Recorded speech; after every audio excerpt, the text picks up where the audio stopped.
tarde.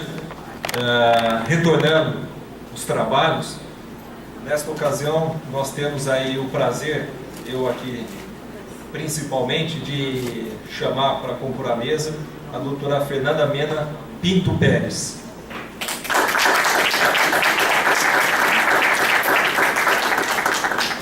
Estou vendo aqui que a doutora Fernanda mandou um mini currículo, e aí a humildade que lhe é peculiar. Então, rapidamente, é juíza de direito da 24ª Vara Civil Central da capital.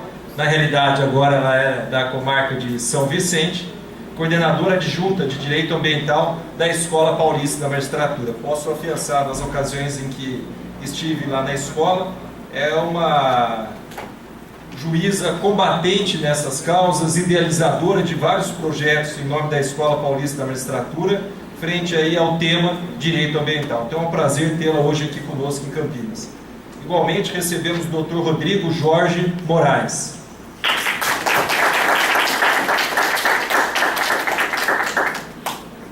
O Dr. Rodrigo é advogado, professor de Direito Ambiental do curso de pós-graduação da PUC São Paulo, mestre em Direito Ambiental pela mesma faculdade, especialista em Direito Ambiental pela USP. E por fim, e não menos importante aí a presença também, do Dr. Edilson Vitorelli Diniz Lima.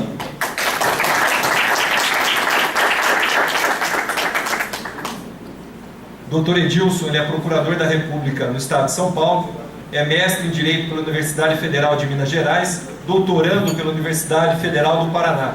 É autor e coautor de vários livros, destacando-se Estatuto do Índio e Estatuto da Igualdade Racial e Comunidades Quilombolas, além de artigos publicados em periódicos especializados e apresentados em eventos no Brasil e no exterior.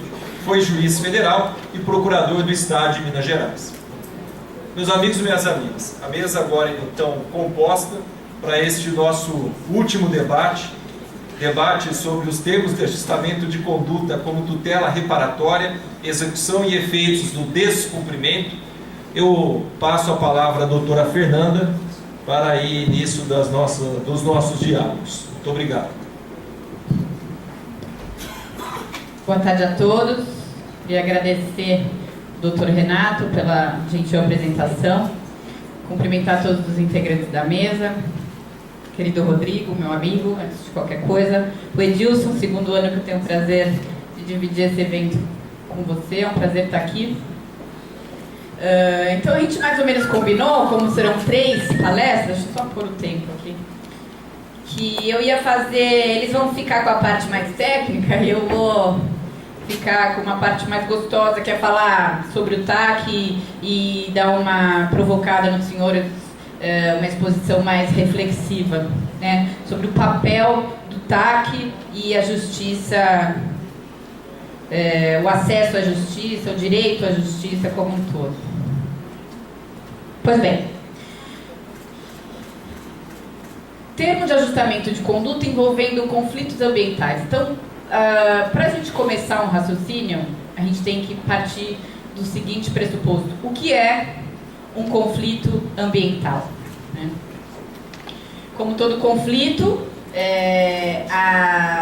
o conflito ele se conceitua, né, o conceito de conflito são os interesses que se contrapõem, e na seara ambiental esses conflitos se mostram cada vez mais acirrados, porque, na verdade, o grande desafio da atualidade, do nosso século, é o tão falado e às vezes não tão bem compreendido e almejado desenvolvimento sustentável, que nada mais é do que essa harmonia que a gente busca entre um desenvolvimento econômico com respeito ao social, ao cultural e ao ambiental.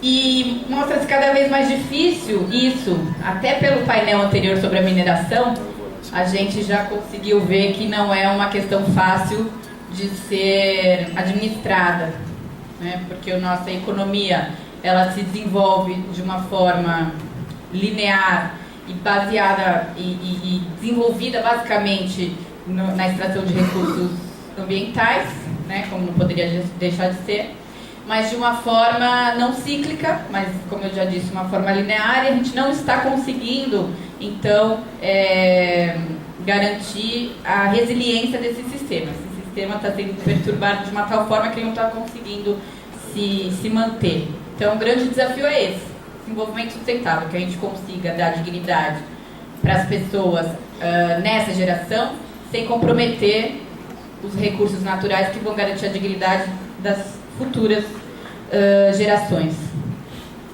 E sendo assim, indo à Constituição, a pedra de toque desses conflitos é que nós estamos lidando com direitos indisponíveis. E a gente está falando de termo de ajustamento de conduta, nós estamos falando de uma negociação. Lato sensu falando, uma negociação. Como negociar direitos indisponíveis? Essa é a grande questão, né? Que vai refletir na natureza jurídica, que a gente entende do TAC e, de acordo com a natureza jurídica, lá na frente na execução desse título. Que são direitos indisponíveis, não há a menor dúvida. Mas o que são direitos indisponíveis? Aqueles que a gente não pode dispor. Eu pergunto, dispomos ou não dispomos dos bens ambientais? A todo momento nós dispomos dos bens ambientais. Na mineração, quando a gente pega o nosso carro para ir até o trabalho, nós estamos emitindo gás carbônico. Quando a gente tem um computador para fazer o que a gente está fazendo aqui hoje. Na verdade, todo o nosso desenvolvimento humano é baseado em recursos ambientais. Mas eles não são indisponíveis? Então, essa indisponibilidade é entre aspas, né? Porque a todo momento nós estamos dispondo desses recursos. E até quando nós não podemos dispor dele de uma forma... até quando não deveríamos, digamos assim, nós abrimos brechas. Então, a compensação pelo dano ambiental. É possível dano ambiental autorizado? A gente está falando sobre isso aqui. O que é licenciamento? Não é você autorizar um dano mediante uma compensação? Né? Então, são bens indisponíveis? Por que eu estou dizendo isso? Vocês vão falar, nossa, mas Fernanda virou a casaca de vez agora. Não virei. Muito pelo contrário. O que eu estou querendo dizer é, vamos trazer para essa discussão de que forma nós vamos dispor desses recursos ambientais a participação de todos. Porque hoje é o órgão ambiental que diz se vamos poder dispor ou não daquele recurso e qual será a compensação, se é que nós podemos dizer que um dano ambiental pode ser compensado de alguma forma. Isso é inexorável, esse dano ambiental vai acontecer. Então, vamos trazer a participação, o princípio da participação para dentro dessa discussão. Quais recursos, de que forma, como o Rafael disse, é impossível brecar totalmente a mineração, mas até que ponto a gente tem que minerar, quanto e de que forma. E aí eu acho que o TAC entra nessa... uma das formas, né, de acesso à justiça, o grande princípio de acesso à justiça, que é muito maior apenas do que a inafastabilidade do Poder Judiciário, o direito de ação em si, vai muito além. Aquele inciso 35 do artigo 5º da Constituição Federal fala em acesso à justiça de uma forma mais ampla. Então, todas as formas alternativas de resolução de conflitos se incluem nesse grande princípio de acesso à justiça. E nós conversávamos na hora do almoço com o Dr. Rodrigo, o promotor que falou de manhã, e ele disse exatamente isso. A justiça, no mais das vezes, a gente alcança através do diálogo. É muito raro eu judicializar uma grande questão complexa de direito ambiental. A gente tenta fazer o acordo. E é isso que a gente busca. Diálogo, conversa, fazer um acordo para chegar, seja através de um termo de ajustamento de conduta, seja através da mediação, da arbitragem, ou de uma conciliação, formas alternativas para não judicializar e trazer todos os atores envolvidos para essa conversa. Isso é o que a gente busca. E mesmo que seja judicializado, trazer essas formas alternativas para dentro do processo e, quem sabe, fazer uma triagem para encaminhar isso para mediações. Mas, enfim, qual a natureza jurídica do termo de ajustamento de conduta, então? Aí é uma grande briga doutrinária. Uns dizem que é acordo stricto sensu, outros dizem que é transação. Qual é a diferença? Fernando Acauí, promotor, os senhores devem conhecer, tem uma das principais obras sobre termos de ajustamento de conduta do país. Ele defende que é um acordo estrito sensu. Então, eu até depois queria saber qual a opinião do Edilson. Porque o Ministério Público tende a essa posição, de que é um acordo estrito sensu. Eu não posso transacionar um direito indisponível, né? Por isso aquela conversa sobre o que é direito indisponível ou não.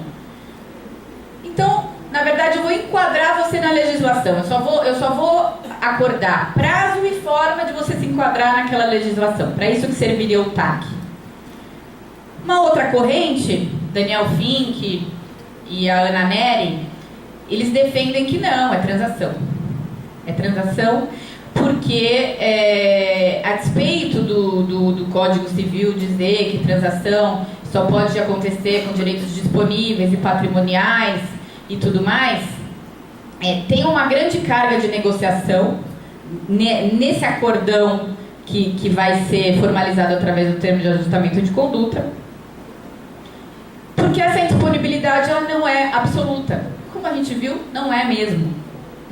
Então, às vezes, você engessar esse processo de negociação acaba sendo um tiro no pé, o tiro sai pela culatra. Tem que ter um pouco de flexibilidade, claro, que é à luz de todos os princípios constitucionais e do direito ambiental.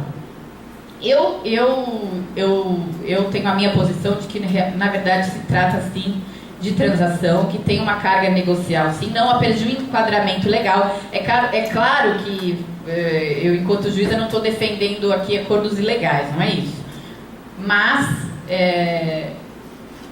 tem certos arranjos legais, né, e interpretação é algo que pode... um leque muito grande para a gente explorar, que você pode fazer um TAC que seja melhor para o meio ambiente do que se você aplicar a letra da lei como se fosse uma mera matemática.